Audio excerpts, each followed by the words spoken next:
پڑھیے الصلاۃ والسلام علیک یا رسول اللہ،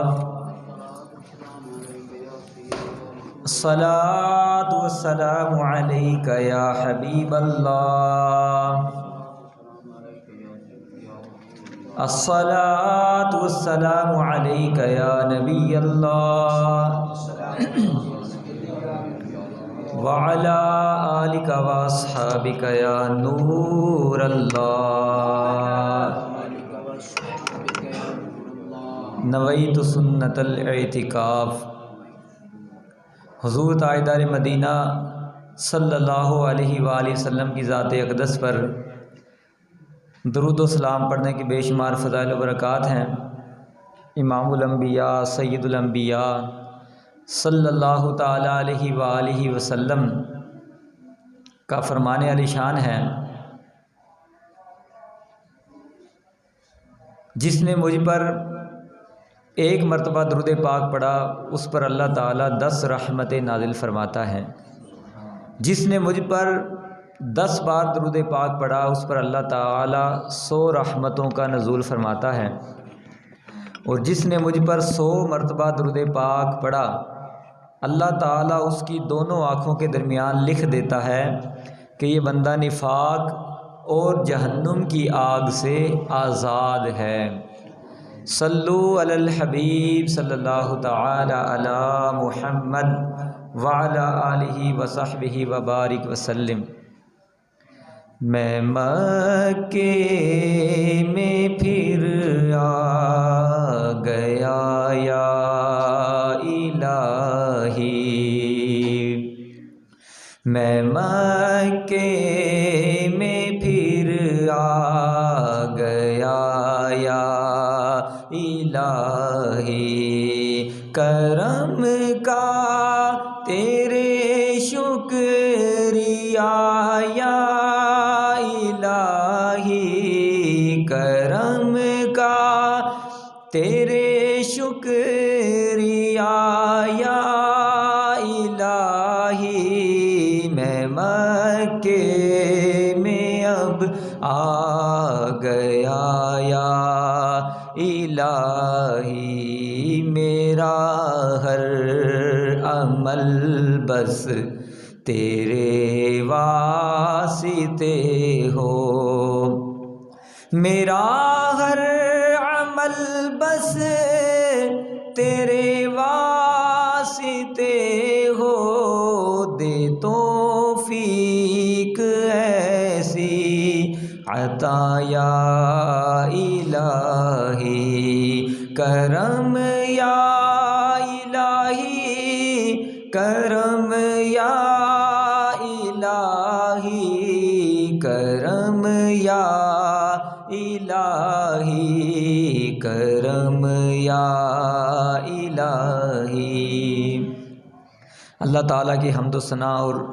نبی پاک صلی اللہ علیہ وآلہ وسلم کی ذات اقدس پر درود و سلام پیش کرنے کے بعد پیارے و محترم اسلام بھائیوں، ہم نے درود و سلام کی فضیلت پہ ایک حدیث پاک سماعت کی ہے۔ ہمیں چاہیے کہ ہم کثرت کے ساتھ اپنے پیارے پیارے آقا و مولا مدینے والے مصطفیٰ صلی اللہ علیہ وآلہ وسلم کی ذات پر درود و سلام پڑھنے والے بن جائیں۔ چلتے پھرتے اٹھتے بیٹھتے جتنا بھی ہو سکے کثرت سے حضور علیہ السلام کی ذات پر درود پاک پڑھیں، کہ علماء فرماتے ہیں جو بندہ کثرت سے نبی پاک کی ذات پر درود پاک پڑھنے والا ہوگا اللہ تعالیٰ موت کے وقت اس کو کلمہ طیبہ نصیب فرمائے گا۔ درود پاک کی کثرت کی برکت سے اللہ تعالیٰ اس کے رزق میں برکتیں نازل فرمائے گا۔ درود پاک کی برکت سے اللہ تعالیٰ بندے کے گناہ معاف فرماتا ہے۔ درود پاک کی برکت سے بندے کو اللہ پاک کا قرب نصیب ہوتا ہے۔ درود پاک پڑھنے والے کی کل بروز قیامت اللہ کے حبیب صلی اللہ علیہ وسلم شفاعت فرمائیں گے۔ تو ہمیں چاہیے کہ ہم کثرت کے ساتھ نبی پاک علیہ السلام کی ذات پر درود پاک پڑھنے والے بن جائیں۔ صلو علی الحبیب صلی اللہ تعالی علی محمد۔ پیارے محترم اسلام بھائیوں،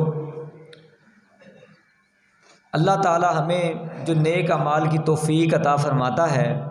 وہ چاہے نماز ہو، روزہ ہو، حج ہو، زکوٰۃ ہو، صدقہ و خیرات ہو، کوئی بھی عمل ہو، اگر اس عمل کو ہم اللہ کی رضا کے لیے کریں گے تو پھر اس عمل کے اوپر ہمیں اللہ تعالیٰ ثواب عطا فرمائے گا۔ اگر اس عمل کے اندر ریاکاری آ جائے، دکھاوا آ جائے کہ لوگ میری واہ واہ کریں، لوگ مجھے حاجی کہیں، لوگ مجھے قاری قرآن کہیں، لوگ مجھے بڑا سخی کہہ کے پکاریں، اگر بندہ اس نیت کے ساتھ عمل کرے گا تو پھر ثواب تو بجا الٹا اس کو ریاکاری کا گناہ ملے گا۔ تو ہم جو بھی عمل کریں ہمیں سب سے پہلے اللہ تعالیٰ کی رضا کی نیت کرنی چاہیے کہ میں یہ عمل جو کرنے والا ہوں اس سے میری اللہ تبارک و تعالیٰ کی رضا مراد ہے۔ لیکن بڑے افسوس کے ساتھ یہ ہے کہ ہمارے معاشرے کے اندر ایک تعداد ہے، ہم اپنے اعمال کے اوپر غور کریں، پہلے تو ہم اعمال کرتے نہیں، اگر کرتے ہیں تو ہمارے اکثر اعمال جو ہیں وہ ریاکاری کی نظر ہو جاتے ہیں، یعنی جان بوجھ کے لوگوں کے سامنے اپنی نیک نامی کا سکہ بٹھانے کے لیے اپنی نیکیوں کا ذکر کر دینا کہ میں یہ بھی کرتا ہوں، میں یہ بھی کرتا ہوں۔ تو اس طرح اگر دل کے اندر اپنی واہ واہ کرانا مقصود ہو تو پھر ایسے عمل پہ کوئی نیکی یا کوئی اجر نہیں ملتا۔ ہمارے بزرگان دین رحمہ اللہ المبین جو بھی عمل کیا کرتے تھے وہ اللہ تبارک و تعالیٰ کی رضا کے لیے کرتے تھے، ہر عمل میں ان کا مقصد یہ تھا کہ میرا رب مجھ سے راضی ہو جائے۔ 3 صدی ہجری کے ایک بہت بڑے بزرگ گزرے ہیں جن کا نام ابو عثمان حیری رحمۃ اللہ تعالی علیہ ہیں۔ ان کے ایک بہت پیارے اور لاڈلے مرید تھے جن کا نام تھا اسماعیل بن نجید رحمۃ اللہ تعالی علیہ۔ ایک بار حضرت عثمان حیری رحمۃ اللہ علیہ نے اپنے اس مرید خاص کو اللہ کی راہ میں کچھ مال خرچ کرنے کا حکم ارشاد فرمایا کہ اللہ کی راہ میں کچھ خرچ کرو۔ اپنے پیر و مرشد کا حکم پاتے ہی حضرت اسماعیل بن نجید رحمۃ اللہ علیہ نے 2000 سونے کے سکے لیے اور اپنے پیر و مرشد کے حوالے کر دیے اور لا کے کہہ دیا حضور آپ ان پیسوں کو جس جگہ چاہیں خرچ کر لیں، جس نیک عمل میں چاہیں آپ اس مال کو خرچ کر دیں۔ آ کے اپنے پیر و مرشد کے حوالے کر دیا۔ اب کیا ہوا، اس وقت 3 صدی ہجری میں یہ 2000 سونے کے سکے جو تھے بہت بڑی رقم تھی، یوں لگا لیں کہ اس دور کے 2 یا 20 لاکھ روپے لگا لیں۔ اتنی بڑی رقم جب لوگوں کے درمیان یہ پتہ چلا، لوگوں کو پتہ چلا کہ انہوں نے اتنی بڑی رقم اللہ کی راہ میں صدقہ کر دی ہے اور اپنے پیر و مرشد کے حوالے کر دی ہے، تو لوگوں کے اندر ان کی نیک نامی کا ایک سکہ بیٹھ گیا اور لوگ ان کی تعریفیں کرنا شروع ہو گئے۔ کوئی کہتا دیکھو واہ واہ کیا اللہ کا نیک بندہ ہے، کیا سخی انسان ہے، اتنی بڑی رقم اللہ کی راہ میں خرچ کر دی اور اپنے پیر و مرشد کے حوالے کر دی۔ ان تک بھی یہ خبر پہنچی، حضرت اسماعیل بن نجید رحمۃ اللہ علیہ کو بھی یہ بات پہنچ گئی کہ لوگوں کی تو زبان پہ آپ کی نیک نامی کا سکہ بیٹھ گیا ہے اور لوگ بڑی تعریفیں کر رہے ہیں کہ یہ بہت اللہ کی راہ میں خرچ کرنے والا ہے اور بڑا ان کا جگرا ہے جو انہوں نے دل کھول کے اتنا مال اللہ کی راہ میں دے دیا۔ تو ہم جو ہوتے تو ہم تو کہتے واہ بھائی تمہیں تو صرف ان 2000 کا ہی پتہ ہے نا، پچھلی جمعرات کو میں نے 500 اور بھی خرچ کیے تھے، ان کا بھی میرے نامہ اعمال میں لکھ لو۔ تو ہم ہوتے تو ہم جو رہی صحیح نیکیاں تھیں ان کو بھی لوگوں کے سامنے بیان کر دیتے، لیکن اللہ کے جو ولی تھے نا وہ اپنی نیکیوں کو چھپایا کرتے تھے۔ انہوں نے جب ان کو پتہ لگا کہ لوگوں کی زبانوں پہ میری نیک نامی ہے اور لوگ مجھے سخی کہہ کے پکار رہے ہیں تو ان کا دل الٹا رنجیدہ ہو گیا، خوش ہونے کے بجائے آپ غمزدہ ہو گئے اور رات کے وقت اپنے پیر و مرشد کے پاس گئے اور پیر و مرشد سے کہا کہ حضور میری وہ رقم مجھے واپس کر دیں، جو میں نے آپ کو 2000 روپے دیے ہیں وہ مجھے واپس کر دیں، میں ابھی اللہ کی راہ میں خرچ نہیں کرنا چاہتا، ابھی مجھے اس کی ضرورت ہے۔ آپ نے وہ 2000 روپے لیے اور واپس چلے گئے۔ پیر و مرشد بھی حیران تھے کہ یہ انہوں نے کیا کیا۔ اب لوگ ان کی برائیاں بیان کرنا شروع ہو گئے، لوگ کہنے لگے کہ دیکھو اللہ کی راہ میں دینے کے بعد پھر مار واپس لے لیا، پہلے دیا کیوں تھا۔ تو اس طرح لوگوں کی زبانوں پہ برائیاں آنی شروع ہو گئی۔ رات کے پچھلے پہر جب لوگ تمام سو گئے تو انہوں نے دوبارہ پھر وہ 2000 روپے اٹھائے اور اپنے پیر و مرشد کے حوالے کر دیے اور کہا کہ اے میرے پیر و مرشد، میں نے یہ اس لیے واپس لیے تھے کہ لوگوں کی زبانوں کے اوپر میری تعریفی کلمات میں نے سنے، تو میں نے سمجھا کہ اس ریاکاری کی وجہ سے کہیں یہ میرا عمل ضائع نہ کر دیا جائے، اس لیے میں نے وہ رقم واپس لی تھی۔ اور اب میں آپ کو یہ عرض کرتا ہوں کہ آپ چھپ کر اس کو جس چاہے نیک عمل میں خرچ کر دیں اور کسی کو میرا نام نہ بتانا کہ یہ رقم کس نے دی ہے۔ تو ہمارے بزرگان دین اس طرح نیک اعمال کیا کرتے تھے کہ دائیں ہاتھ سے صدقہ کریں تو بائیں ہاتھ کو خبر بھی نہ ہو۔ حضرت لقمان حکیم رحمۃ اللہ علیہ، جن کا ذکر قرآن پاک میں بھی ہے اور جن کے نام کی پوری ایک صورت ہے، انہوں نے ایک بار اپنے بیٹے کو وصیت کرتے ہوئے فرمایا، اے بیٹے، جب بھی تم کوئی نیک عمل کرو تو نیک عمل صرف اللہ کی رضا کے لیے کرنا ہے، اللہ کی رضا کے علاوہ تمہارے دل میں کوئی اور نیت نہ ہو، اور اپنے آپ کو ریاکاری سے بچانا ہے۔ اور فرمایا ریاکاری جانتے ہو کیا ہے؟ فرمایا ریاکاری یہ ہے کہ تم اپنے نیک اعمال کا بدلہ دنیا میں ہی چاہو، تمہارے دل میں یہ خیال آ جائے کہ اس نیک عمل کا اجر مجھے دنیا میں مل جائے، تو فرمایا سمجھ لو کہ تمہارے دل میں ریاکاری آ چکی ہے۔ ہم اپنی نیک اعمال پہ اگر غور کریں، نمازیں پڑھنے کے بعد، صدقہ و خیرات کرنے کے بعد، کیا ہمارے دل میں یہ خیال تو نہیں آتا کہ اب لوگ مجھے نمازی کہنا شروع ہو جائیں، اب لوگ مجھے قاری قرآن کہنا شروع کر دیں، اب تو لوگ کہہ دیں کہ بڑا نیک بندہ ہے، یا لوگ اب تو کہیں کہ بڑا یہ راہ خدا میں خرچ کرنے والا ہے۔ ہماری تو ایک تعداد ہے جو مسجد کے اندر پنکھا بھی دے گی تو پہلے اپنے والد صاحب کا نام لکھ کر اس کے اوپر دیں گے کہ فلاں کے سال ثواب کے لیے ہے، فلاں کے سال ثواب کے لیے ہے۔ کوئی چیز بھی مسجد میں دیں گے، سب سے پہلے بھئی مسجد کے سپیکر سے اعلان ہونا چاہیے، فلیکس کے اوپر میرا نام لکھنا چاہیے کہ میں نے مسجد کے اندر یہ خدمت کی ہے، میں نے پنکھا دیا، میں نے اے سی دیا، میں نے مسجد کا میٹر لگوا دیا۔ تو ہمارے دلوں کے اندر یہ خیال ہوتا ہے کہ سب سے پہلے ہماری نیک نامی کا سکہ بیٹھ جائے۔ اسی طرح ایک عالم دین مسجد کی خدمت کے لیے انہوں نے اعلان کیا کہ مسجد میں فلاں کام کروانا ہے تو اپنا اپنا کچھ نہ کچھ حصہ شامل کرو۔ اب لوگ آتے گئے، کوئی 1000، کوئی 2000، کوئی 5000، کوئی 500 روپے دے دے کے جاتے رہے اور ان کا نام وہ لکھتے رہے۔ ایک شخص آیا اور اس نے کوئی بڑی ساری رقم، کافی سارے پیسے ایک شاپر کے اندر، ایک کپڑے کے اندر لپیٹے ہوئے تھے اور لا کے اس عالم دین کے ہاتھ میں دے دیے اور کہا کہ اس کو آپ مسجد کے اس کام میں خرچ کر لیں جس کی آپ کو ضرورت ہے۔ جب انہوں نے دیے تو وہ عالم دین پوچھنے لگے، بھئی آپ کا نام کیا ہے؟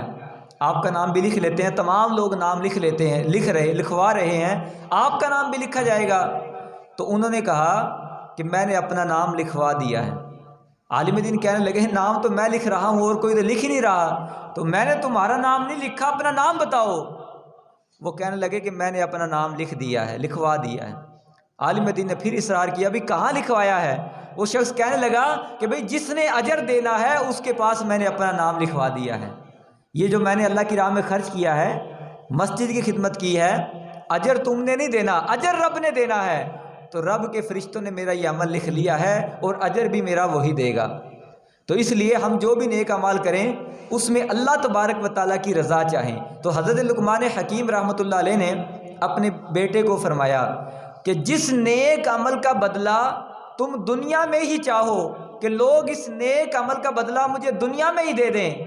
کسی بھی طریقے سے مجھے مل جائے، تو فرمایا کہ یہ تمہارا عمل رب کی رضا کے لیے نہیں بلکہ یہ تمہارا عمل ریاکاری کہلائے گا۔ اور آپ کے بیٹے نے کہا، ابا جان ریاکاری سے بچنے کا طریقہ مجھے بتائیں کہ میں اپنے آپ کو، اپنے نیک اعمال کو ریاکاری سے کیسے بچا سکتا ہوں؟ تو حضرت لقمان حکیم رحمۃ اللہ علیہ نے فرمایا، ایک نمبر پہ وہ کام جن کاموں کو لوگوں سے چھپ کر کیا جا سکتا ہے اس کام کو لوگوں کے اوپر ظاہر نہ ہونے دو، جیسے کہ تہجد کی نماز ہے، رات کے نوافل ہے، تلاوت قرآن جو چھپ کر کی جا سکتی ہے، رات میں نوافل پڑھے جا سکتے ہیں، صدقہ و خیرات کیا جا سکتا ہے، ایسے نیک اعمال جو چھپ کر کیے جا سکتے ہیں، فرمایا ان اعمال کو لوگوں پر ظاہر نہ ہونے دو، اور اگر وہ لوگوں پر ظاہر ہو جائیں تو ان کو اپنے نیک اعمال میں شامل ہی نہ کرو،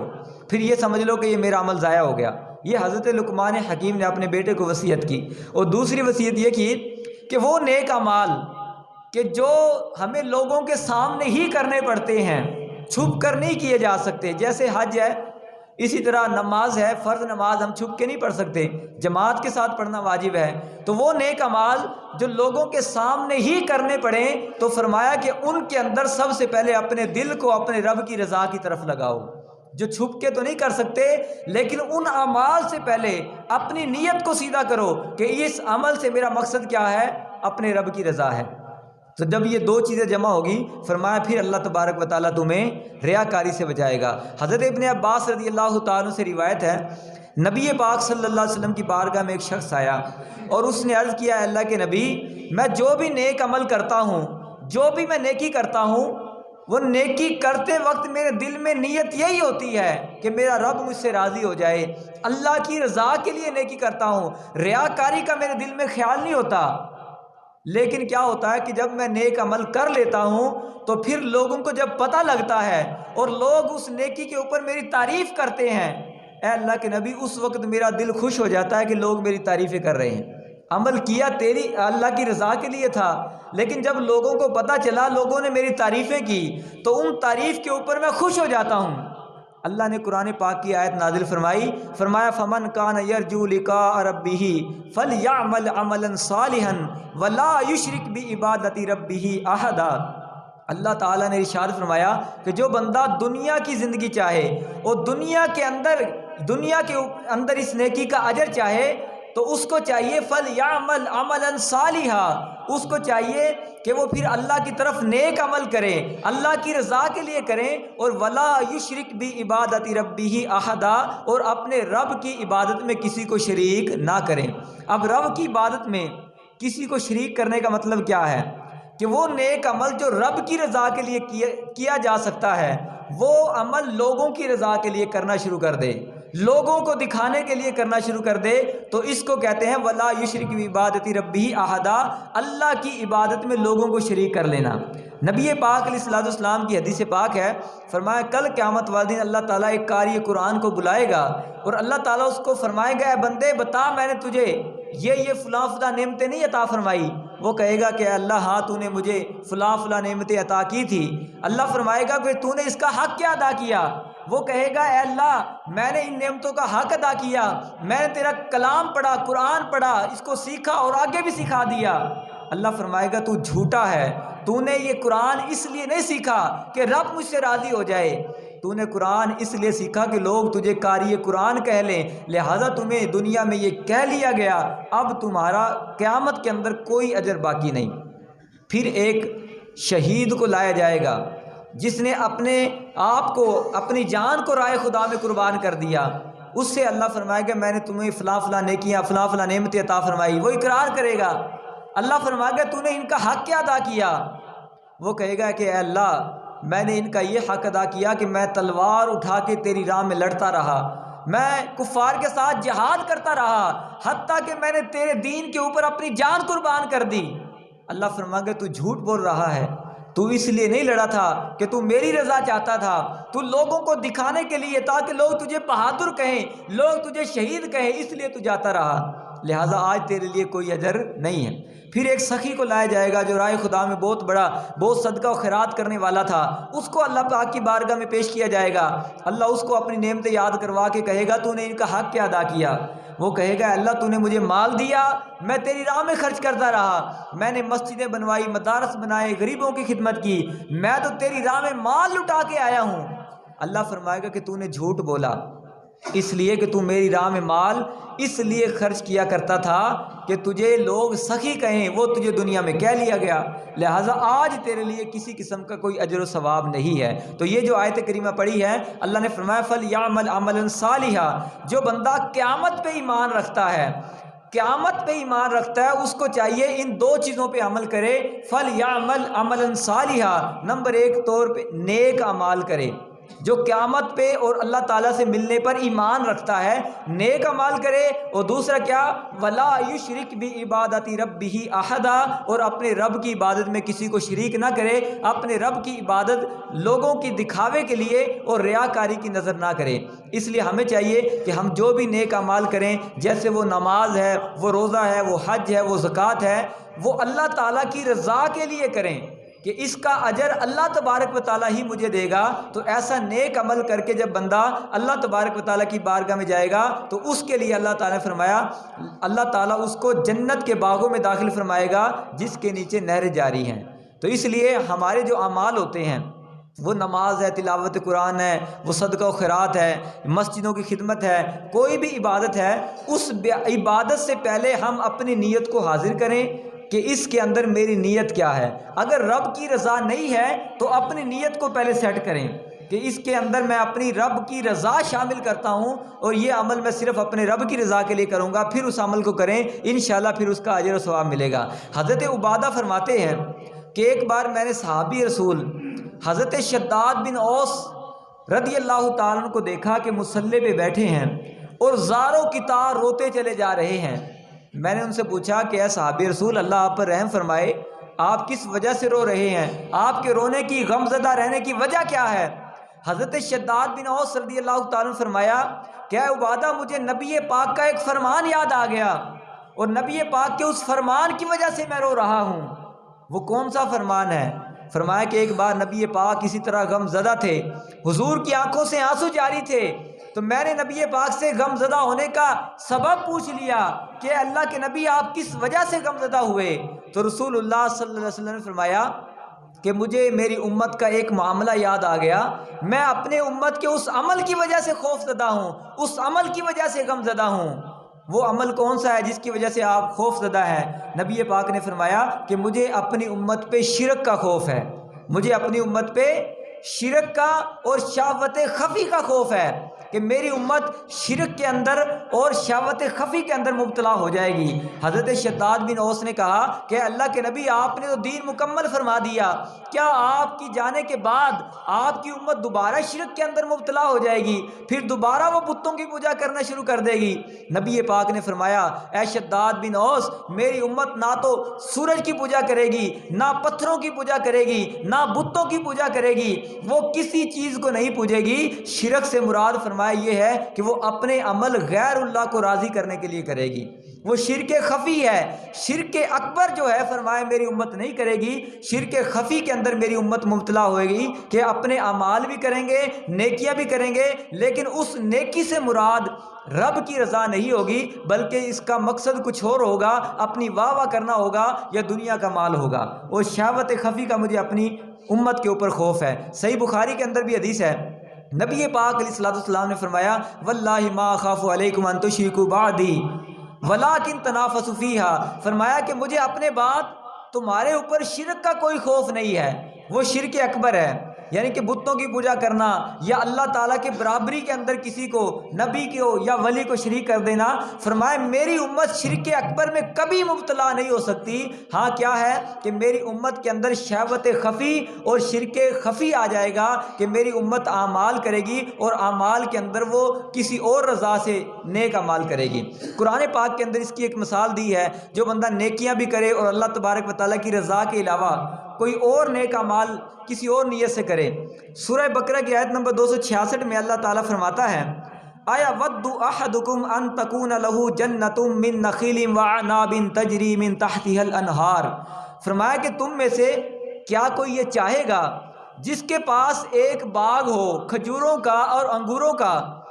لہو فیہا من کل الثمرات، اور اس کے اندر ہر قسم کے پھل بھی موجود ہوں، وَأَصَابَهُ الْكِبَرُ، اور وہ بڑھاپے کو پہنچ جائے، جس کا باغ ہے وہ بڑھاپے کو پہنچ جائے، وَلَهُ ذُرِّيَّةٌ ضُعَفَاء، اور اس کی اولاد کمزور ہو، ناتواں ہو، فَأَصَابَهُ إِعْصَارٌ فِيهِ نَارٌ، فرمایا پھر اس کے اندر ایک آگ کا شعلہ آ جائے، اس لہلہاتے باغ کے اندر ایک آگ کا شعلہ آ جائے، فَاحْتَرَقَتْ، سارے کا سارا باغ جل کے راکھ ہو جائے،